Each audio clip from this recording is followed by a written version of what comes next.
What's up, everybody? Today's story is about a guy with a documented medical condition who had a simple workplace accommodation. He kept his medication at his desk and took short breaks when needed. Worked fine for 5 years. Then a new department head rolled in with a clean desk policy and locked all personal items in a storage cabinet, including his medication. When our guy had a medical episode and couldn't access his meds, he ended up in the hospital. From the hospital bed, he called an employment attorney. The lawsuit targeted both the manager and the company for ADA violations. The manager got fired. The company settled for 6 figures. And the clean desk policy mysteriously disappeared. This is what happens when someone confuses tidiness with power. Let's get into it. My new department head locked my medication in a cabinet as part of his clean desk policy. I had a medical episode and couldn't access it. From the hospital bed, I called an attorney.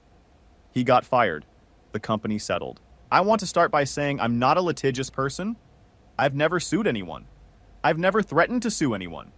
The word attorney wasn't in my vocabulary until about 8 months ago, when a man I'd known for 3 weeks decided that my medical needs were less important than the appearance of his department's desks. What happened next was the most stressful, painful, and ultimately vindicating experience of my life. My name's Jake. I'm 37. I worked, I'll get to that, as a data reconciliation specialist for a financial services firm. Not the flashy Wall Street kind, the boring back office kind where we make sure the numbers in System A match the numbers in System B and investigate the ones that don't. It's tedious, it's detail-oriented, and it requires long stretches of focused concentration, which is relevant because of my medical condition. I have severe asthma, not the I need a puff before running a mile kind. The my airways can close without warning, and if I don't have my rescue inhaler within 2 to 3 minutes, I'm looking at a medical emergency kind. I've had it since I was about 7. First diagnosis came after I collapsed at a family picnic. Couldn't breathe, turned blue, whole 9 yards. My mom carried me to the car. Dad drove to the ER going about 90. I was hospitalized twice as a teenager. Once at a baseball game, I was in the stands, not even playing, and the heat and humidity triggered an episode that put me in the ER for 4 hours. The second time was at school, sophomore year, when a substitute teacher took my inhaler because she thought I was playing with it during class.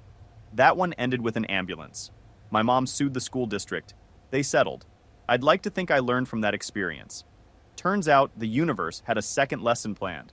For the 5 years I worked at the firm, my asthma was managed and documented. HR had my medical information on file. My direct supervisor, a woman named Patricia who managed the reconciliation team for 8 years, knew about my condition and accommodated it without issue. The accommodation was simple. I kept my rescue inhaler at my desk within arm's reach at all times. I also had a secondary inhaler in my bag and a third in my car. 3 inhalers, 3 locations. Because when you've been hospitalized for not having one, you learn to be redundant. I also had an informal understanding, approved by Patricia and documented in my employee file, that I could take short, unscheduled breaks if I felt an episode coming on. These were rare, maybe once a month, sometimes less. I'd step away from my desk for 3 to 5 minutes, use my inhaler in the restroom or a quiet area, and come back. Nobody on the team cared. Nobody was affected. The work got done. My performance reviews were consistently meets or exceeds expectations. 5 years in a row. Patricia understood because Patricia had seen an episode firsthand. About 2 years into my time at the firm, I had a moderate attack at my desk, triggered by a cleaning product someone had used in the nearby conference room. The fumes hit my airways, and within 60 seconds, I was reaching for my inhaler. Patricia was walking past and saw the whole thing. The grab, the shake, the 2 puffs, the 30 seconds of sitting perfectly still, waiting for the medication to work. She stood there until I gave her a thumbs up. Then she said, "Jake, I'm going to have facilities switch to fragrance-free products in this area." She didn't ask permission from anyone. She just did it. That's leadership. That's a manager who sees a problem and fixes it without turning it into a committee meeting. She also, without me asking, added a note to my file that said, "Employee's rescue inhaler must remain accessible at his workstation at all times. This is non-negotiable per medical documentation." I found out about that note later, during the legal process, and I almost cried. Patricia had protected me in writing before she left. She knew someone else would take over. She wanted to make sure the next person understood. She did everything right. The problem was that the next person didn't read the file. Then Patricia retired. Hold on, this is me, not Jake. I want to set something up here. Jake has a life-threatening medical condition. It's documented. It's on file with HR. His accommodation is keeping an inhaler at his desk. That's it. Not a special office. Not reduced hours. Not a standing desk or a white noise machine or any of the things people sometimes ask for. A small plastic device that fits in his hand. And for 5 years, everyone was fine with it because everyone was a reasonable human being. Patricia understood. The team understood. HR understood. But Patricia's gone now. And whoever's coming next, they don't know Jake. They don't know asthma. And they apparently don't know the ADA. I'm calling the new guy Captain Clean Desk, because in about 5 minutes, he's going to learn that you can't organize your way out of a federal lawsuit. Buckle up. Patricia's replacement was a guy I'll call Grant. Grant came from a different division, corporate reporting, I think. He'd been with the company for about 2 years, but had no experience managing people who did what we did. He was 40-ish, wore vests over button-downs, always vests, and had the energy of someone who'd just finished reading a book about lean management and was looking for somewhere to apply it. His first week was a listening tour. He met with each team member individually. When he met with me, I told him about my condition. I said, I have severe asthma. My accommodation is keeping my inhaler at my desk. It's documented with HR. Patricia was aware. He nodded and made a note on his iPad. He said, noted. Thanks for sharing, Jake. That was it. I thought we were good. We were not good. 3 weeks into Grant's tenure, he announced a departmental efficiency initiative. This included a new filing system, fine, updated report templates, fine, mandatory daily stand-up meetings at 8:15 a.m., annoying but fine, and, wait for it, a clean desk policy. The clean desk policy, as Grant described it in an email to the team, required that all personal items be removed from desks at the end of each workday. Personal items included photos, plants, coffee mugs, snacks, personal electronics, and any items not directly related to company business. Everything was to be stored in personal lockers that had been installed in the break room, small metal cabinets about 2 feet by 2 feet with combination locks. I read the email twice. Then I walked to Grant's office. I said, Grant, my inhaler needs to stay at my desk. It's a medical accommodation. He said, Jake, the policy applies to everyone equally. We can't make exceptions without undermining the standard.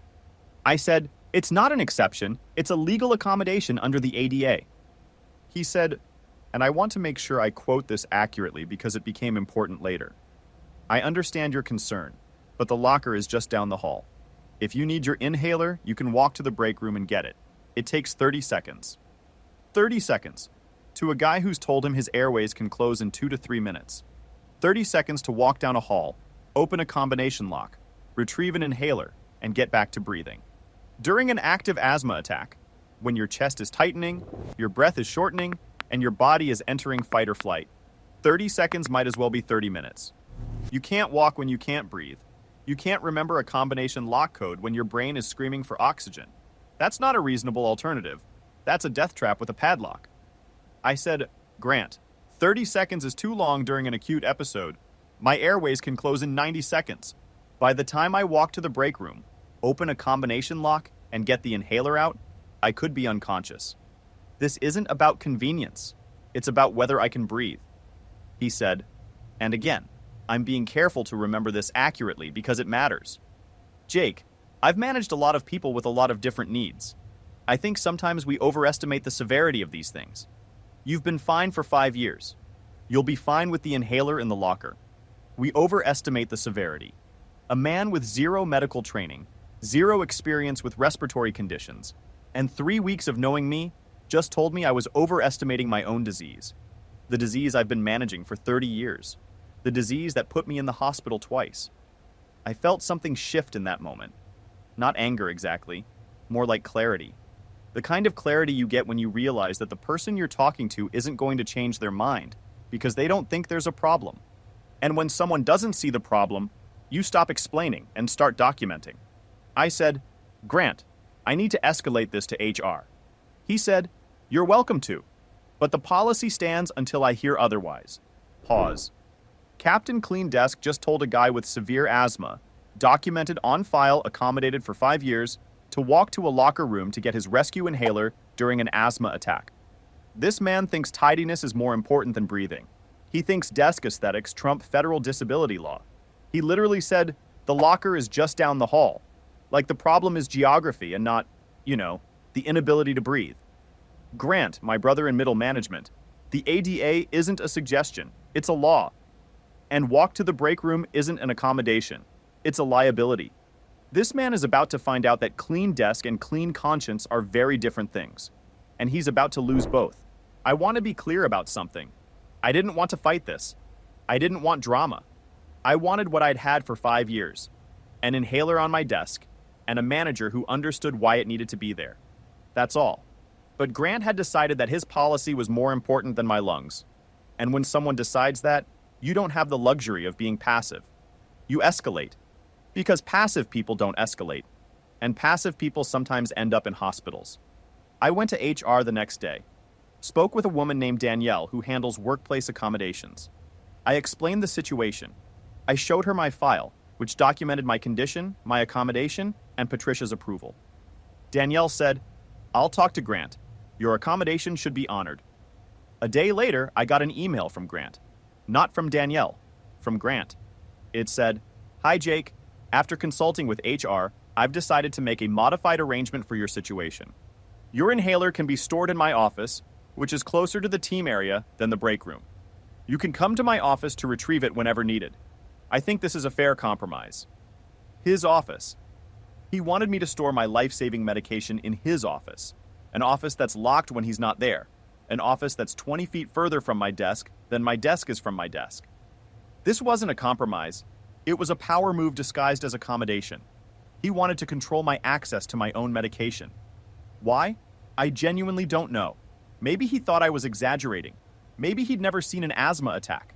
Maybe the clean desk policy was his baby and he couldn't stand anyone getting an exception. Whatever the reason, it was wrong. And it almost killed me. I replied to the email and CC'd Danielle. Grant, I appreciate the suggestion, but my medical accommodation requires my inhaler to be within immediate reach at my desk. This was the arrangement for 5 years, and it's documented in my file. I'm requesting that the original accommodation be reinstated. Grant didn't reply. Not that day. Not the next day. Not ever. The email sat there, unanswered, for 3 days. During those 3 days, I noticed that Grant had started walking past my desk more frequently, looking at it, at the inhaler still sitting on the surface. I'd see him glance at it and then look away, like it personally offended him. Like a tiny plastic medical device on a desk in a cubicle in a back-office financial firm was somehow undermining his authority. That inhaler cost $12 at the pharmacy. Grant's need to move it was about to cost the company 6 figures. But he didn't know that yet. 3 days later, a Wednesday around 2 p.m., I was at my desk working on a quarterly reconciliation report. The office was quiet. Half the team was at lunch. I felt the familiar tightness start in my chest. The first warning sign. My body has a system. Tightness first, then shallow breathing, then the wheeze. I have maybe 90 seconds from the first tightness to full restriction if it's a bad episode. I reached for my desk drawer, where my inhaler always was, where it had been for 5 years. It was gone. The drawer was empty, cleaned out. My inhaler, my personal items, my phone charger, my granola bars, all removed. Grant had apparently had maintenance clean the desks during lunch, per the policy. My inhaler was in a locker in the break room, 45 feet down the hall, behind a combination lock I hadn't memorized because I never needed to, because my inhaler was supposed to be at my desk. I stood up. My chest was getting tighter. I walked toward the hall, made it about 15 feet before the wheeze started, the high-pitched, narrow sound that means the airways are closing. I grabbed the doorframe of the conference room. My coworker Bryce, who sits 2 desks over, saw me and immediately came over. He said, "Jake, where's your inhaler?" I pointed toward the break room. He ran, full sprint, down the hall, into the break room, and he didn't know my locker combination. He ran back. "What's the code?" I couldn't speak. I was holding the doorframe with both hands, trying to get air through a passage that felt like it was the width of a coffee straw. Bryce called 911. Then he found Grant, who was in a meeting, and told him what was happening. Grant came out of the meeting, saw me in the hallway, and said, according to Bryce, because I don't remember this part clearly, "Is he okay? Should we call someone?" Bryce said, "I already called 911. His inhaler was removed from his desk. Where is it?" Grant said, "It should be in his locker." Bryce said, "He can't get to his locker. He can't breathe." The paramedics arrived in about 7 minutes. They administered a nebulizer treatment in the hallway. My oxygen levels were dangerously low by the time they got there. They took me to the hospital. I spent 4 hours in the ER, oxygen, steroids, monitoring. The attending physician asked me what happened. I told him my inhaler had been removed from my desk against my documented medical accommodation. He looked at me, looked at the chart, and said, "That's not a workplace policy issue. That's negligence." He was right. Wait! His coworker sprinted to the break room to find the inhaler and couldn't open the locker because he didn't know the combination, while Jake was in the hallway struggling to breathe. Because Captain Clean Desk removed a medical device from a disabled employee's desk for aesthetics. And when Grant came out of his meeting and saw Jake gasping for air in the hallway, his response was, "Should we call someone? Should we call someone?" The man's airway is closing in real time, and you're asking if you should call someone? Let me help you, Grant. Yes, call someone. Call 911, then call HR, then call a lawyer. Because you're going to need all three. The attending physician called it negligence. I'm calling it the dumbest clean desk policy in the history of organized workspaces. You organized a man right into an ambulance. Congratulations. I called an employment attorney from the hospital bed. A woman named Catherine Reeves who specializes in ADA violations and workplace disability discrimination. My buddy Connor had used her for a different issue years ago and said she was the kind of lawyer who makes companies lose sleep. I told her everything. The accommodation, the clean desk policy, the emails, the episode, the hospitalization. She said, "Jake, this is one of the clearest ADA violations I've seen in 10 years of practice. They had documentation of your condition and your accommodation. A new manager overrode it unilaterally without medical consultation or HR approval, and the result was a medical emergency requiring hospitalization. That's not a gray area." She filed a formal complaint with the EEOC within the week. She also sent a demand letter to the company's legal department outlining the violation, the medical consequences, and the requested remedies. Reinstatement of the original accommodation, full coverage of my medical expenses, compensatory damages for the physical and emotional harm caused by the episode, and a formal policy review to prevent this from happening to anyone else. I should mention what happened with my family during this period. My mom, who went through the school district lawsuit when I was 15, was livid. Not the yelling kind of livid, the cold, focused, "I've done this before" kind. She called me the day after the hospital and said, "Jake, tell me you got a lawyer." I said, "I called Catherine Reeves from the hospital bed." She said, "Good. Don't talk to anyone at the company without her. Don't sign anything. Don't agree to anything. And save every email." That's my mom. She's been through this. She knows the playbook. My girlfriend at the time, Cassie, drove to the hospital when Bryce called her. She was there when I was still on the nebulizer. She held my hand and didn't say anything for about 20 minutes. Just sat there. When I could finally talk normally, I said, "I'm okay." She said, "You're not okay, but you will be." She was right about both parts. The company's response was fast, unusually fast, which Catherine said meant they were scared. Their attorney reached out within 3 days to discuss a resolution. The company did not defend Grant's actions. In fact, from what Catherine told me, the company's own legal team was livid. They'd reviewed the email chain, which I'd saved every word of, and determined that Grant had acted outside his authority by overriding a documented ADA accommodation without HR approval. I heard through Danielle, off the record, that the meeting where they fired Grant lasted about 12 minutes. The company's head of legal was present. Grant was told that his actions constituted a direct violation of the ADA, that the company's exposure was significant because of his documented refusal to honor the accommodation, and that his employment was being terminated effective immediately. Grant apparently said, "I was trying to create a consistent standard." The head of legal apparently said, "The standard is, don't remove medical devices from disabled employees' desks." That's a pretty straightforward standard.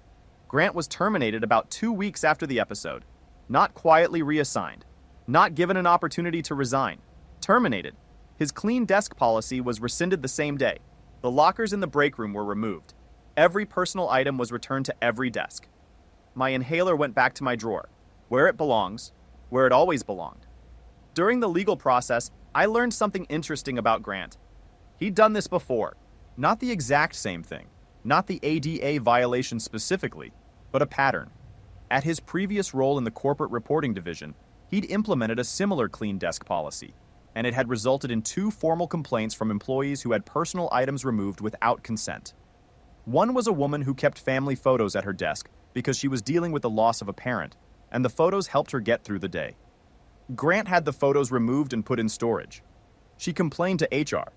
Grant received a coaching conversation, which is corporate for a slap on the wrist with a wet noodle. Nobody escalated. Nobody sued. So Grant learned nothing. He just moved to a new department and did it again. Except this time, instead of photos, it was a rescue inhaler. And instead of a coaching conversation, it was a termination and a 6-figure settlement. Patricia, my retired former manager, heard about what happened through the grapevine. She called me at home. She said, "Jake, I wrote that note in your file specifically so this wouldn't happen." I said, "I know. He didn't read it." She said, "Figures." Then she said, "Are you okay?" I said, "I'm alive." She said, "Then everything else can be fixed." Patricia is one of the best people I've ever worked for. She's retired now, growing tomatoes in her backyard and volunteering at the library. I send her a Christmas card every year. This year, I'm including a copy of the settlement letter. Redacted, obviously. But she deserves to know her note mattered. The settlement came through about 4 months later. I can't disclose the exact amount. There's an NDA. But I'll say this. It had 6 digits, and the first one was comfortable. It covered my medical expenses, about $8,000 in hospital bills, ambulance, and follow-up care, my legal fees, and a significant compensatory amount for the physical harm, emotional distress, and, this is the part that mattered most to me, the willful disregard of a known medical condition. 6-figure settlement. Grant fired. Clean desk policy rescinded. Lockers removed. Inhaler back on the desk. Catherine Reeves earned her retainer in 1 phone call. This is what accountability looks like when someone with a documented disability gets their accommodation stripped by a guy in a vest who cares more about desk symmetry than employee safety. Captain Clean Desk organized himself right out of a job and organized Jake right into a settlement check. The irony is almost too perfect. Grant wanted a clean desk. He got a clean exit. No personal items to pack up because his office was already spotless. That's malicious compliance from the universe itself. I'm standing and clapping. You can't see me, but I'm doing it. I want to talk about the aftermath because the legal stuff is only part of the story. The medical part was scary. I'd had asthma episodes before, but this one was different because it was preventable. Completely, entirely, totally preventable. My inhaler was 20 feet from my face in a locker I couldn't open because a man I'd known for 3 weeks decided it was more important for my desk to be clean than for me to be alive. I spent 2 days after the hospital feeling shaky, not just physically but mentally. The kind of shaky where your body remembers what happened before your brain processes it. I'd be sitting on my couch and my chest would tighten for no reason, and I'd grab for my pocket. Phantom tightness. My doctor, not the ER doctor, my regular one, said it was a stress response. My body was expecting it to happen again. I took a week off after the episode. When I came back, the team was different with me. Not in a bad way. In an, "Oh God, we watched you almost die in the hallway" way. Bryce, the coworker who sprinted to the break room, came to my desk on my first day back and said, "I bought 3 inhalers. They're in my desk, the conference room, and the kitchen." He doesn't have asthma. He bought them just in case. That man. I owe Bryce more than I can express. He ran when it mattered. Not everyone would. Danielle from HR came to see me too. She was visibly upset. She said, "Jake, I talked to Grant after your initial complaint. I told him to honor the accommodation. He told me he would." She showed me her notes. She documented the conversation. Grant had lied. He'd told Danielle he would reinstate the accommodation and then did the exact opposite. He'd removed the items from my desk during lunch when nobody was watching, in direct contradiction of what he'd told HR. Danielle's notes became part of the legal case. Grant didn't just override a policy, he told HR he'd comply and then didn't. That's not ignorance. That's defiance. The company also made some changes after the settlement. They implemented a formal process for medical accommodations that requires sign-off from both HR and the employee's physician before any manager can modify an existing accommodation. They added ADA training to the onboarding process for new managers. And they put up small signs in the break room and common areas that say, if you witness a medical emergency, call 911 immediately. I don't love that my near-death experience was the reason for the signs. But if it helps someone else, I'll take it. My current situation, I'm still at the company. Same desk, same role. New manager. A guy named Phil who, on his first day, came to my desk, looked at my inhaler, and said, "That stays right there. If anyone ever has a problem with it, come to me first." I said, "Thanks, Phil." He said, "Don't thank me. That's just basic human decency." Phil gets it. Grant didn't. The difference between a good manager and a dangerous one is sometimes just that. Basic human decency. Final update. Catherine told me after the settlement was signed that she'd handled about 60 ADA cases in her career. She said, most of them are ambiguous. Gray areas where the company arguably did their best but fell short. This one was black and white. Your manager was told about your condition. He was told about your accommodation. HR instructed him to honor it. He said he would. And then he removed your medication from your desk. That's not a gray area. That's a checked box on every form I've ever filed. She also said, "Jake, the fact that you saved every email, including the one where Grant said the locker is just down the hall, is what made this case airtight. Most people delete work emails. You saved them. That's the difference between winning and hoping. I used part of the settlement to pay off my car. I put the rest in savings. Nothing flashy. I'm not the revenge check kind of guy. I'm the my airways almost closed in a hallway because of a clean desk policy, and I want to make sure that never happens again kind of guy." My mom called me the day after the settlement was finalized. She said, "Jake, you could have died." I said, "I know, Mom." She said, "This is the second time someone took your inhaler." I said, "Yeah, but this time, I had a better lawyer." She laughed, but I could tell she was crying behind the laugh. Moms can do both at the same time. Bryce, my coworker, the sprinter, and I have become close friends since the incident. We go to lunch every Thursday. He always checks my desk when he walks past, just a glance, making sure the inhaler is there. I've told him he doesn't need to do that. He does it anyway. Some people just show up. Bryce shows up, and he runs. The emergency inhaler Bryce bought for the conference room is still there. Nobody's touched it, but it's there. And every time I walk past it, I think about two things. The 30 seconds Grant said it would take to walk to the break room, and the 7 minutes it actually took for the paramedics to arrive. The difference between those two numbers is the space where I almost died, and the space where I finally understood that some people will put policy above people.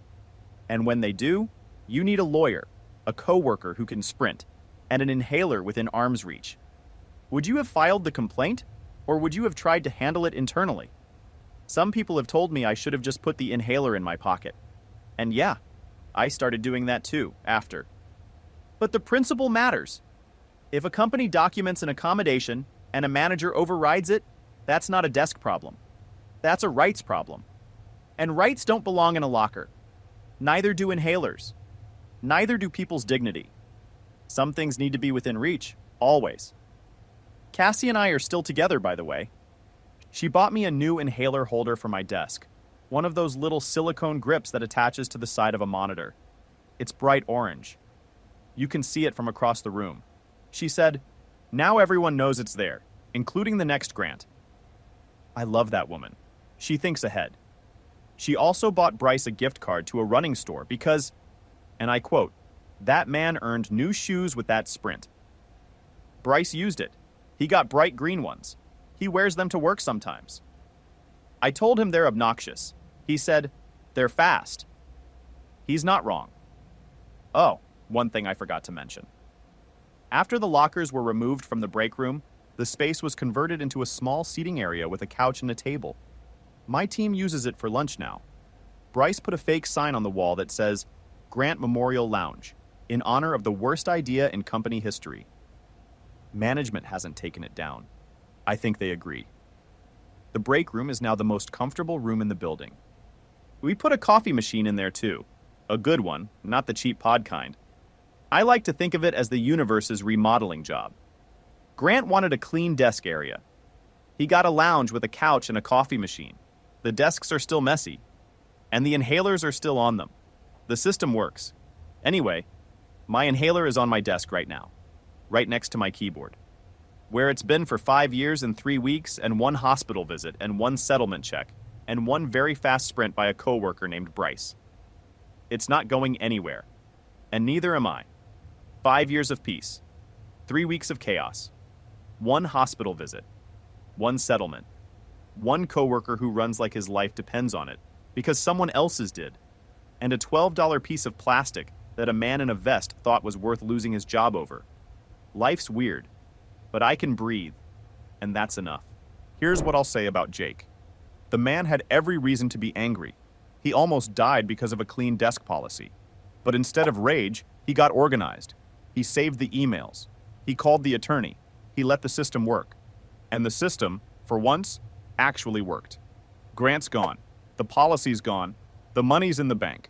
And the inhaler is on the desk, where it always should have been. Drop a comment. Clean desk policies. Organizational necessity or power trip in disguise? And if you've ever had a workplace accommodation overridden by a manager who didn't understand it, you're not alone. Subscribe, and I'll see you next time.